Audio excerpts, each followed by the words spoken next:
Hi friends, good morning. என் பேர் சங்கீதா. நம்ம இன்னைக்கு Tally Primeல outstanding for hospital with grouping எப்படி பண்றதுன்னு நம்ம பார்க்கலாம். ஃபர்ஸ்ட் வந்து நான் லாஸ்ட் வீடியோல வந்து நான் என்ன சொல்லியிருந்தேன்னா வெறும் grouping ஒரு குரூப் ரெண்டு குரூப் கிரியேட் பண்ணிட்டு லெட்ஜர் கிரியேட் பண்ணிட்டு அவங்க வந்து ரெசிப்ட் கொடுத்தாங்கன்னா அது போட்டோம். அதாவது சண்டே டெட்டாருடைய லிஸ்ட் வந்து ஏரியா வைஸ் எடுத்து அவுட்ஸ்டாண்டிங் செக் பண்ணோம். இப்போ வந்து என்ன பண்ண போறோம்னா அவுட்ஸ்டாண்டிங் ஃபார் ஹாஸ்பிட்டல். இப்போ வந்து ஹாஸ்பிட்டல்ல வந்து நிறைய பேஷண்ட்ஸ் வருவாங்க. அவங்களுக்கு வந்து நாம வந்து பில் கொடுப்போம்.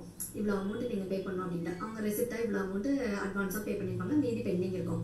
அதை வந்து எப்படி செக் பண்றது நான் இந்த வீடியோல சொல்றேன்.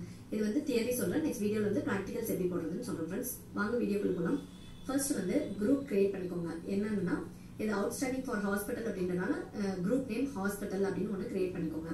கேட்வே ஆஃப் டாலில மாஸ்டர்ஸ்ல create group hospital under sundry டேட்டா அப்படின்னு கிரியேட் பண்ணிக்கோங்க. லெட்ஜர் கிரியேட் பண்ணணும். நெக்ஸ்ட் கேட்வே ஆஃப் டாலில மாஸ்டர்ஸ்ல கிரியேட் லெட்ஜர். ராதான்றவங்க பேஷண்ட் நேம். ஓகேங்களா, நீங்க வந்து ஹாஸ்பிட்டலோட பேஷண்ட் நேம் வந்து ராதா. அண்டர் ஹாஸ்பிட்டல் ஹாஸ்பிட்டல் கொடுத்தாலே ஆட்டோமேட்டிக்கா சண்டே டேட்டான்னு வந்துடும். ஏன்னா குரூப் நேம் வந்து நம்ம ஹாஸ்பிட்டல் கொடுத்து அண்டர் சண்டே டேட்டான்னு ஆல்ரெடி நம்ம கிரியேட் பண்ணி வச்சிருக்கோம். ஓகேங்களா, ரெண்டு லெட்ஜர் இதுல கிரியேட் பண்ணோம். ஒன்னு வந்து பேஷண்ட்டுடைய நேமுக்கு, இன்னொன்று வந்து ஹாஸ்பிட்டல் ஃபீஸ். ஹாஸ்பிட்டல் ஃபீஸ் வந்து அண்டர் இன்டைரக்ட் இன்கம். அந்த ஹாஸ்பிட்டல் ஃபீஸ் அப்படின்றது நம்ம ஒன்று கிரியேட் பண்ணாதான் அந்த ஃபீஸ் வந்து எவ்வளோ அவங்க வந்து நமக்கு தரணும் அப்படின்றது அதில் நம்ம மென்ஷன் பண்ண முடியும். ஓகேங்களா, இதுக்கு வந்து ஃபர்ஸ்ட் ஒரு ஜேர்னல் என்ட்ரி பாஸ் பண்ணணும். அதாவது ராதா அவங்க வந்து எதுக்கெல்லாம் வந்து அமௌண்ட் பே பண்ணணும் அப்படின்னா டாக்டர் ஃபீஸ் 10,000, பிளட் டெஸ்ட்டுக்கு 3,500, ரூம் ரெண்ட் 4,500, மெடிசன் 5,000, ஸ்கேன் 4,500, டோட்டலா 27,500 அது டெபிட்ல போடணும். அவங்க வந்து நமக்கு கொடுக்கணும். ஹாஸ்பிட்டல் ஃபீஸ் வந்து கிரெடிட்ல 27,500 ஃபர்ஸ்ட் வந்து ஒரு ஜேர்னல் வந்து பாஸ் பண்ணிடணும். அப்புறம் வந்து இப்ப 27,500ல வந்து அவங்க ரெசிப்டா அதாவது கேஷா வந்து ஒரு 10,000 நமக்கு கொடுத்துறாங்க. அது வந்து ரெசிப்ட்ல போடணும். அவங்க 10,000 நமக்கு கொடுத்துறாங்க, அது வந்து ரெசிப்ட்ல போடணும்.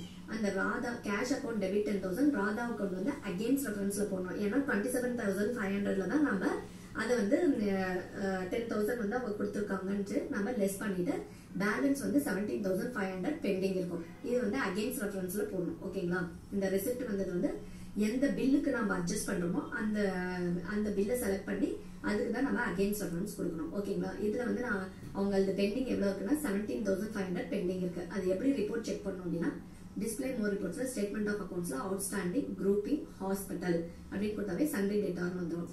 இந்த ஹாஸ்பிட்டல் எது செலக்ட் பண்ணோடனே பார்ட்டி நேம் எல்லாம் நிறைய கேட்கும். அதுல வந்து ராதா அப்படின்னு பார்ட்டி நேம் கொடுத்தீங்கன்னாவே அவங்களுடைய ஓப்பனிங் பேலன்ஸ் என்ன, பெண்டிங் அமௌண்ட் என்ன, டியூ ஆன் டேட் என்ன, ஓவர் டியூ பை டேஸ் இருந்தா அதுவும் நமக்கு கவனிக்கும். ஓகேங்களா, இதுதான் வந்து அவுட்ஸ்டாண்டிங் ஃபார் ஹாஸ்பிட்டல். இந்த வீடியோ வந்து உங்களுக்கு பிடிச்சிருந்தா சப்ஸ்கிரைப் பண்ணுங்க, லைக் பண்ணுங்க, ஷேர் பண்ணுங்க, கமெண்ட் பண்ணுங்க ஃப்ரெண்ட்ஸ். தேங்க்யூ.